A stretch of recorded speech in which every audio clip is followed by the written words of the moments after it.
Hello বন্ধুরা, আপনারা দেখতে পাচ্ছেন অফিসিয়ালি কিংডম রাজ ইউটিউব চ্যানেল। তো SSC CD form fill up চালু হয়ে গেছে। তো আমি এসএসসি সিডি ডাব্লিউবি ফর্মটা ফিল আপ করছি, আপনারা দেখতে থাকুন। তো সর্বপ্রথম আমি এসএসসি সিডি অ্যাপ্লিকেশনটি চালু করলাম, ওপেন করলাম, এই অ্যাপ্লাই নেয় ক্লিক করলাম। ক্লিক করার পর আপনারা এখানে আপনাদের রেজিস্ট্রেশন করতে পারেন, সি অথবা ডি, যে আপনারা যা ইচ্ছা ফর্ম ফিল আপ করতে পারেন।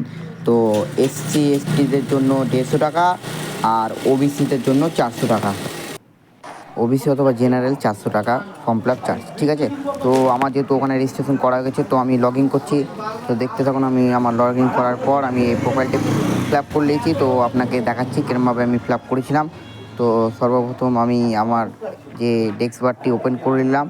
তো দেখতে পাচ্ছেন step 1 photo upload, mobile verify, এই সব সমস্ত কিছু, ইমেল ভেরিফাই, এই 3টে জিনিস আমি ভেরিফাই করে নিয়েছি। ভেরিফাই করার পর প্রোফাইলটি আপলোড করতে হবে, ঠিক আছে।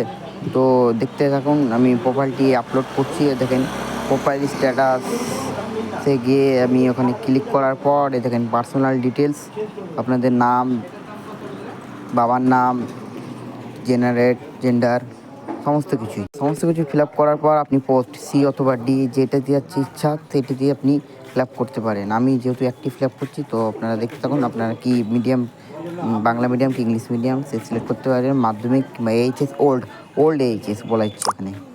তো দেখতে পাচ্ছেন আমি দেখতে এখানে কোন, তো এখানে এরিয়াটের কথা বলা হচ্ছে। তো আমি যেহেতু এখানে দেখছি কোন সাউথেন কি নর্থেন, আমার কাছে এটি স্ক্রিনশট কিংবা পিডিএফটি আছে।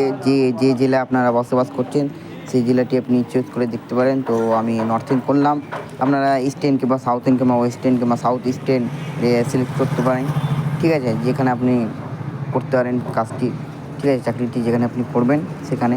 তো আমি দেখে নিলাম এই নর্থেনে আমাদের মুর্শিদাবাদ ডিস্ট্রিক্ট আছে, তো সেখান জন্য আমি নর্থেনটা করলাম। তো সেখানে নিজের ডিস্ট্রিক্টে চুজ করে নাও।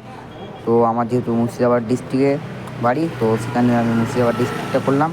তো এবার প্রপারলি আমি কোথায় এক্সামটা দিতে যাব, আমার এরিয়াটা কোথায় থাকবে না থাকবে, তো আমি ওটা জানার জন্য আমি একটা দাদাকে আমি জিজ্ঞেস করলাম। সে দাদাটাও চাকরির জন্য খাচ্ছে। তো তো দাদাটা অনেক সিনিয়র, তো দাদাটা সব কিছুই জানে। তো তাও একবার জিজ্ঞেস করলাম, ও যেহেতু কোথায় করেছে, তো উনিও লালবাগ করেছেন, আমি লালবাগ করলাম। তো দাদাটা পড়লে পরে দাদাটা অনেক অতিরিক্ত খাটে চাকরির জন্য, ঠিক আছে। উনি চাকরির লেবে অনেক পরীক্ষা দিয়েছে। তো দেখতে থাকুন, আমি লালবাগটি করলাম, ঠিক আছে।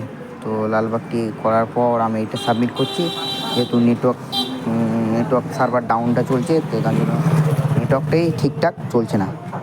আপনারা দেখতে থাকেন, এখানে এই দুটো যে বক্স আছে, অ্যারো বক্স, ওখানে টিক মারবেন না, ঠিক আছে। আপনাদের যে সার্টিফিকেট আছে, তো সার্টিফিকেট দেখে আপনার টিক মারবেন, ঠিক আছে। তো দেখতে পাচ্ছেন নেটওয়ার্কের জন্য গ্লিচ হয়ে গেল। তো আবার আমাকে ফার্স্ট পেজ থেকে শুরু করলো। আমার এটি প্রোফাইলটি আমার ফর্ম ফিল আপটি কমপ্লিট হয়েছে, প্রোফাইলটি আপলোড হয়ে গেছে। তো ফিস এখনও পেমেন্ট করা হয়নি, এখনও সার্ভার ডাউন হয়েছে, জানি না। আজকে লাস্ট ডেট, আমার পেমেন্টটি এখনও করা হয়নি, জানি না তো ফর্ম ফিল আপটি পূরণ হবে কি হবে না।